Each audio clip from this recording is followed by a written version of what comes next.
My name is Sheila Corona. Welcome back to the Jeshua Channelings by Pamela Kribbe.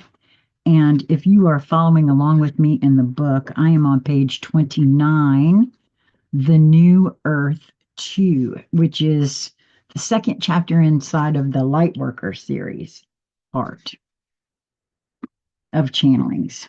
So, the planetary cycle. Everything that is evolves in cycles, planets as well as humans. It is not exceptional for an individual or groups of individual souls to step off the karmic cycle at some point in time. What makes this era special, however, is that the Earth herself is completing a major karmic cycle. The Earth is involved in an inner transformation, which will result in a new type of consciousness in her being as a planet. At whatever point individual souls are within their own cycle, the Earth's transformation process will affect them. The Earth is your house. Compare it to the house you live in. Imagine that it is being rebuilt. This will greatly affect your daily life. Depending on your state of mind, you will experience it as a welcome change or a disrupting and upsetting event. If you were planning and looking forward to rebuilding your house anyway, you are in sync with the changes and you can go with the flow. The Earth's transformation process will support and enhance your personal transformation process.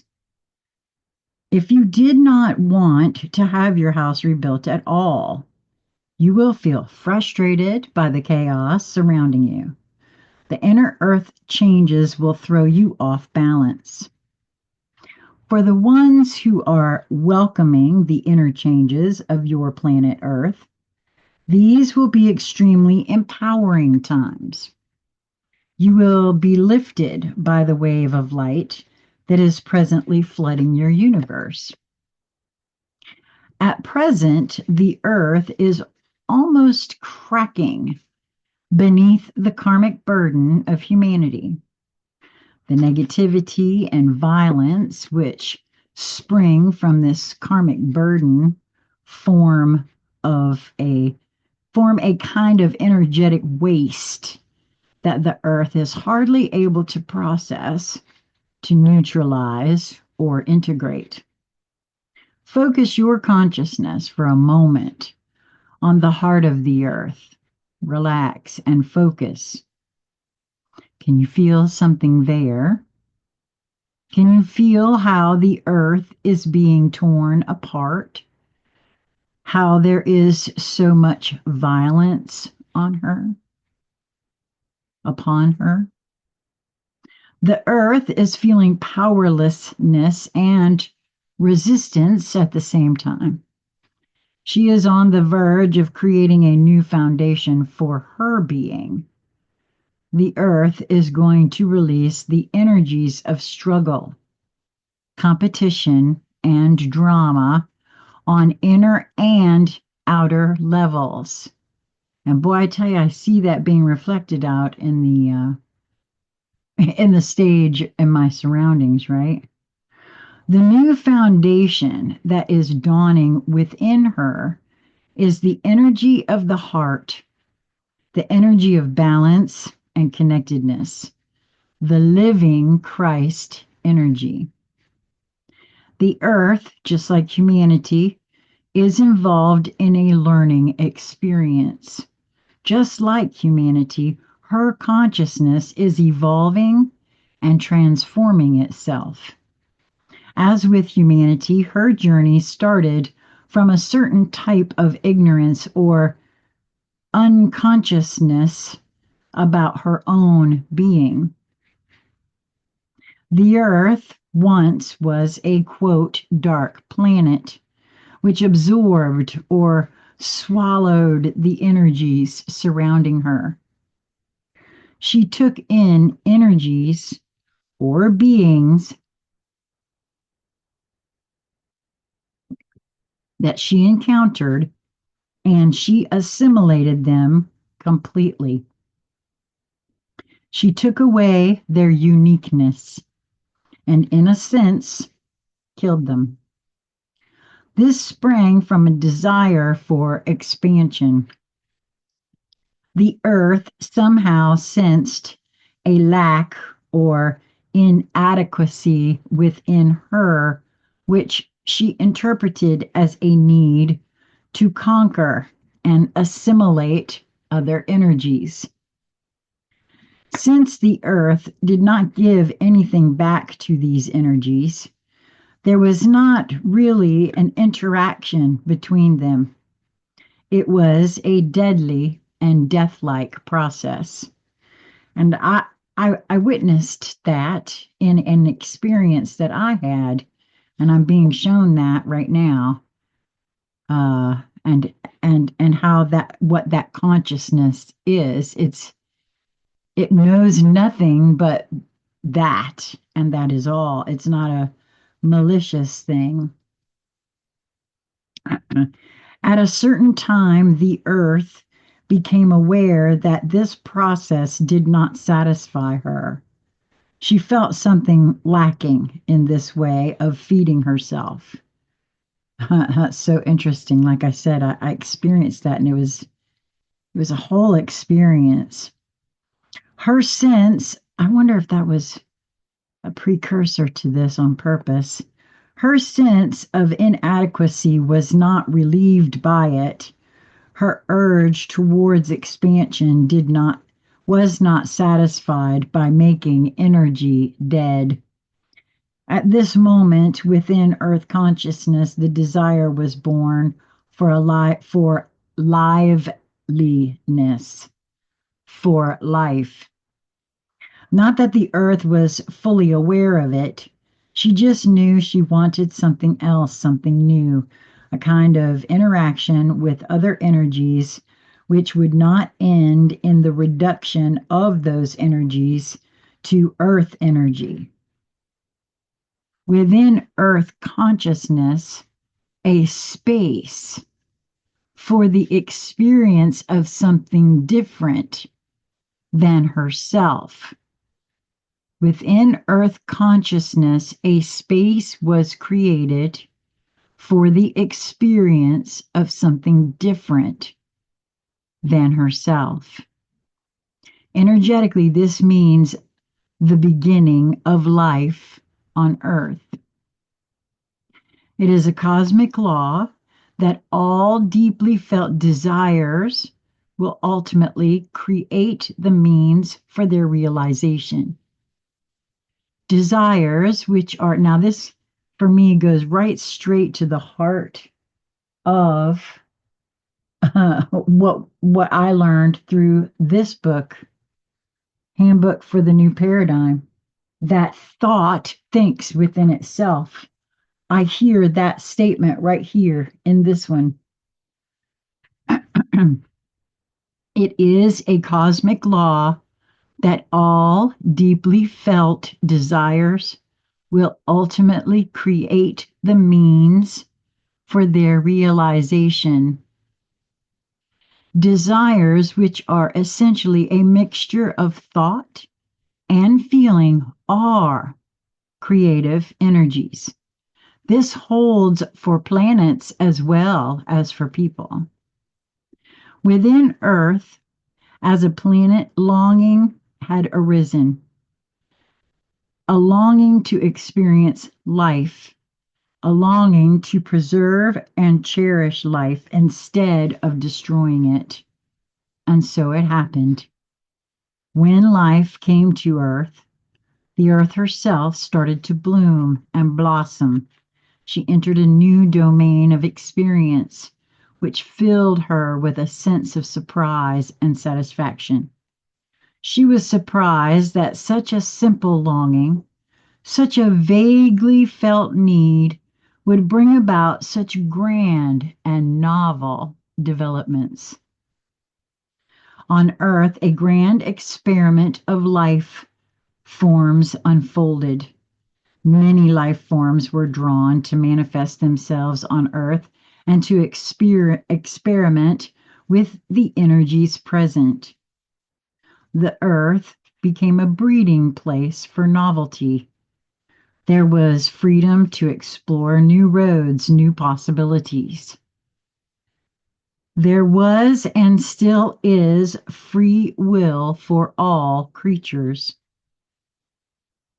With the creation of life, the earth and all living creatures upon it started to pursue a certain line of inner development. This path of experience had as its central theme the balance between giving and taking.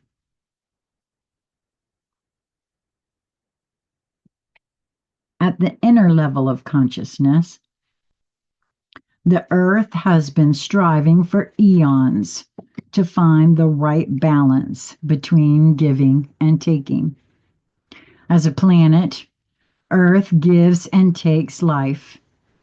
In Earth's, quote, dark period, the stage in which she absorbed and liquidated energies, the accent was strongly on taking. At present, she has wound up at the other extreme, giving to the limit of what she can give. The earth has long tolerated violence and exploitation by humanity. For this, she was karmically fitting, in a sense. The earth had to explore the other side of power and oppression. Her actions as an offender incited the opposite experience of being a victim. Like a boomerang. That's how karma works. It's not a matter of punishment. To really understand and come to terms with the issue of power, you have to experience both sides of it. Anything you struggle with or want to assert power over, you will meet again as a victim or offender until you recognize that you are both one. You are both one, part of the one divine energy. The ruthless exploitation of Earth in current times, then, is to some extent karmically adequate, since it has provided the Earth with an opportunity to come to a full understanding of the balance between giving and taking. However, the limits to which disrespect and exploitation are karmically adequate, are within sight. The earth has reached its understanding of the balance and is completing her karmic cycle of consciousness.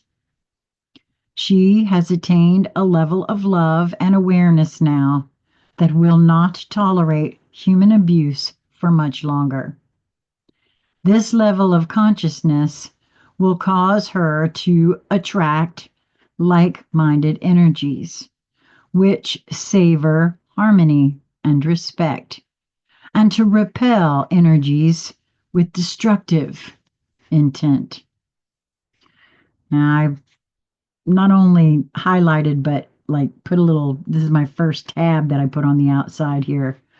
The time has come for a new balance between giving and taking. On the new earth, there will be peace and harmony between planet Earth and all that lives upon her, human, plant, and animal. The harmony and heartfelt connectedness between all beings will be a source of great joy and creativity. The transition from old Earth to new Earth is a process that is not fixed in time and character.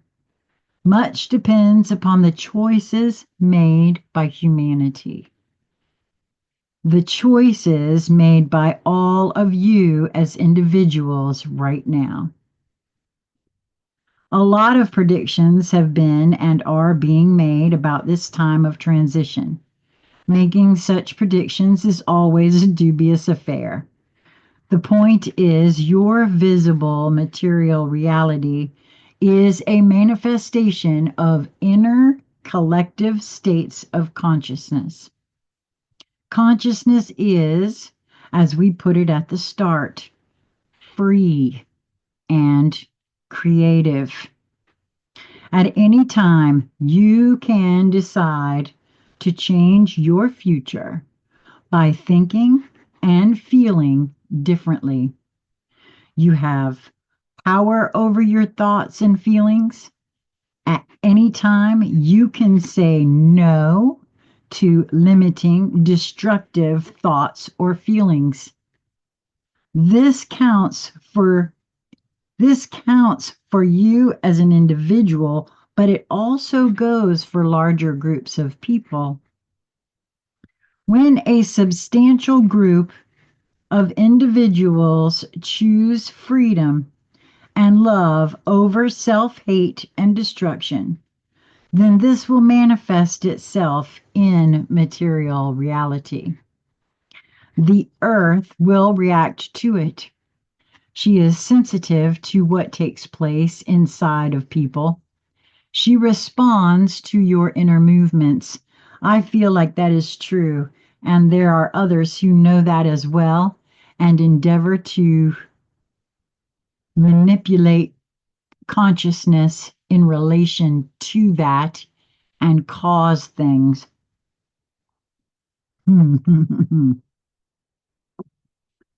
I really feel that's I know it's a big statement, but I feel like that's a puzzle pieces that have been collected. By this, we would like to point out that no one, not even on our side, is able to make accurate predictions as to the way in which the new earth will be birthed. It is clear, however, that the group of souls now completing their karmic cycle is closely connected energetically to the new earth. These people who often feel deeply connected to the ideals embodied in the new earth will have beautiful opportunities to grow and release because of the planetary and personal cycle coinciding. In the following chapters, I will speak about this group of souls in particular. They are often called light workers, and I will use that name also. Their reason for incarnating during this age of transition is not coincidental.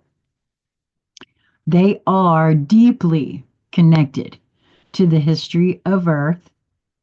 I will describe the psychological traits that most light workers possess. I will speak about their history, their galactic roots, and their mission on Earth. I will discuss in detail the stages of inner growth that are involved in releasing oneself from the karmic cycle. And that is the end of New Earth 2. So I hope you'll come back and join me for Lightworker 1. This is also part of the Lightworker series in the Jeshua channelings. So, wow.